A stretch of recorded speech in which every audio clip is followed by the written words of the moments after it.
Muito bem, amigos, faremos a lição número 13, a parte do domingo, a igreja como um exército unificado. No grande conflito, nós não podemos lutar sozinhos. Logicamente, teremos lutas pessoais, porque o uso da armadura sugere um confronto pessoal, mas a vitória será sempre de uma unidade chamada igreja, um exército unificado, sob o comando de um comandante que nunca perdeu uma batalha. Talvez em alguns momentos tenhamos a impressão de que estejamos sendo derrotados, mas logicamente essa impressão vai ser retirada pela direção do comandante que já foi um grande vencedor em muitos momentos das batalhas contra o inimigo. O inimigo é feroz, o inimigo é invisível, mas logicamente nós temos alguém poderoso que é vencedor. E temos que seguir essas ordens. Durante a batalha do Pirajá, que houve na Bahia, para a libertação da Bahia do domínio português, houve um momento em que o comandante Barros Falcão ele ficou preocupado porque as linhas portuguesas estavam avançando sobre as linhas dos brasileiros. Muitos soldados estavam morrendo e o comandante Barros Falcão não sabia o que fazer naquele momento. Ele nunca havia perdido uma batalha, nunca havia recuado e agora era preciso recuar. Ele correu até o corneteiro, chamado Corneteiro Lopes, e deu uma ordem, dizendo, por favor, toque o toque de recuar. Os homens devem recuar, senão vão morrer todos. O corneteiro, em 30 anos, nunca havia tocado esse toque de recuar. E ele ficou assim, sem ter o que fazer, porque ele não lembrava mais do som que devia dar. E o comandante dizendo desesperado, vamos, toque depressa esse sonido.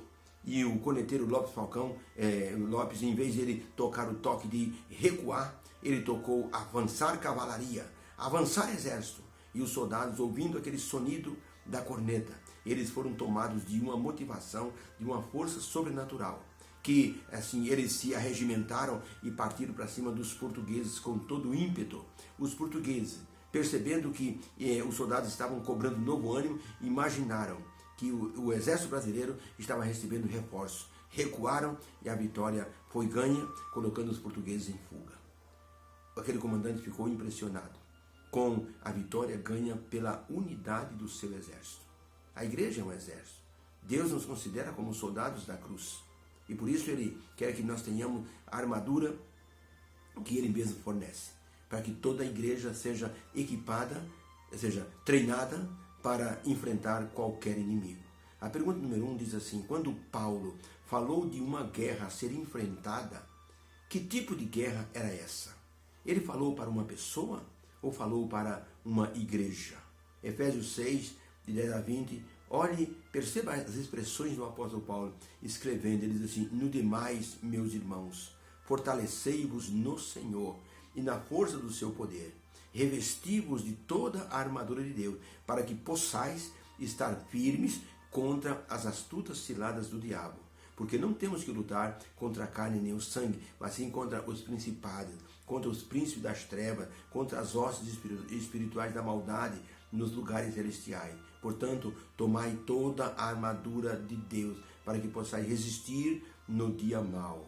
Estai, pois, firmes, tendo cingido os vossos lombos com a verdade, e vestida a couraça da justiça, e calçado os pés com a preparação do evangelho da paz, tomando sobretudo o escudo da fé.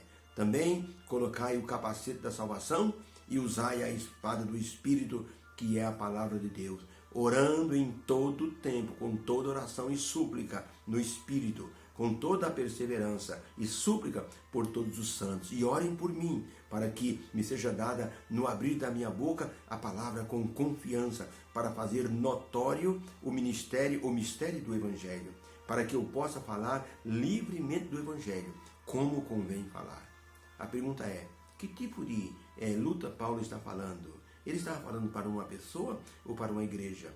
Paulo falou de uma guerra espiritual, com o inimigo invisível, e envolveu a igreja nessa guerra, como se fosse um exército liderado por um comandante vitorioso. Ele escreveu, e fiquemos, pois, firmes, irmão, fortalecei-vos no Senhor, tomai toda a armadura de Deus. Apesar de falar para uma igreja, ele se dirige de forma individual também. Vocês têm que tomar a armadura de Deus, é algo pessoal. Cada cristão tem que estar vestido com as ferramentas ou com a vestimenta de proteção que Deus fornece.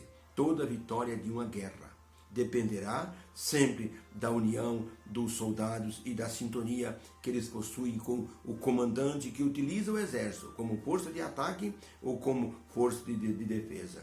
Não pode haver vitória individual, ou seja, imaginar que nossa capacidade nos garantirá uma vitória solitária. A luta é de todos e por isso todos cooperam uns com os outros. E se alguém cair, a pessoa vai lá como soldado de Cristo e levanta o soldado que caiu e anima o soldado para que ele possa continuar na luta. Ele foi ferido por alguma situação da vida, pela morte de um ente querido, por algum desemprego, por causa da lei do Senhor. O soldado que é forte tem que ajudar o soldado que ficou enfraquecido. Um exemplo disso está na descrição que o apóstolo fez da armadura a ser utilizada. Cada cristão com a sua armadura e ajudando o outro a colocar a sua armadura. E se uma armadura tiver algum defeito, aquele cristão que está bem equipado ajuda o companheiro a melhorar a sua armadura. Exemplo, a espada da fé, que é a palavra.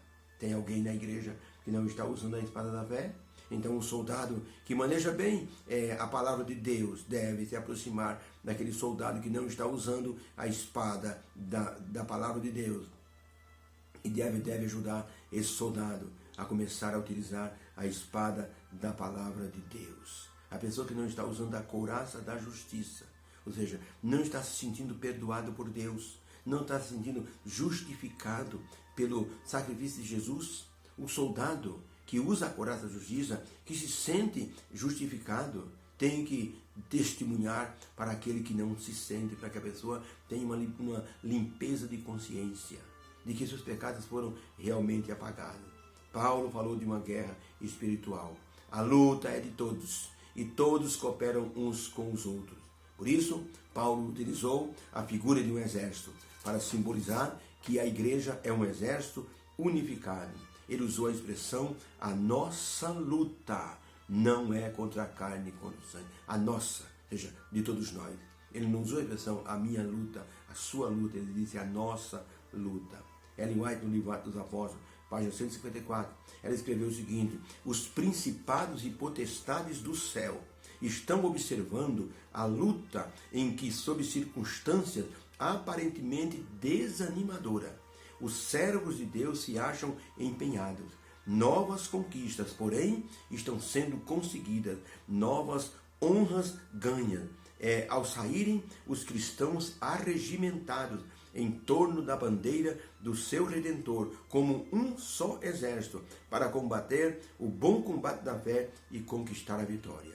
E essa vitória será conquistada pelo poder do nosso comandante, o Senhor Jesus Cristo. O apóstolo Paulo, ao falar à igreja sobre a nossa luta, ele considerou a igreja como uma unidade, um só corpo, unido em suas funções, um só exército, sob o comando de um general vencedor, o Senhor Jesus Cristo. Se existem desanimadores no meio da igreja, tem que ser afastados, tem que ser conversado. Na Espanha, havia um desanimador no meio do exército espanhol. No meio de uma guerra, um comandante percebeu por que algumas unidades do seu batalhão estavam desertando, os soldados indo embora. Ele começou a pesquisar e investigar e descobriu. Havia um homem que entrava no meio de um pelotão e ele desanimava o soldado. Ele dizia, o exército inimigo é muito forte, eu conheço aquele pessoal vai nos matar. Vocês estão fazendo o que aqui? Porque vocês vão embora para vossas casas, vão morrer aqui.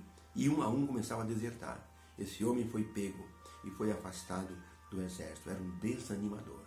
Então, Deus nos quer animados. Vamos então na força do seu poder.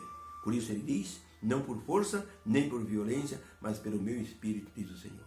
Obrigado, meu Deus, porque a igreja é um exército único, unificado. Nos ajude a tomarmos parte desse exército. Que o Senhor nos fortaleça em nome de Jesus. Amém. Fique com Deus e que Deus nos dê uma semana abençoada. Fica com Deus.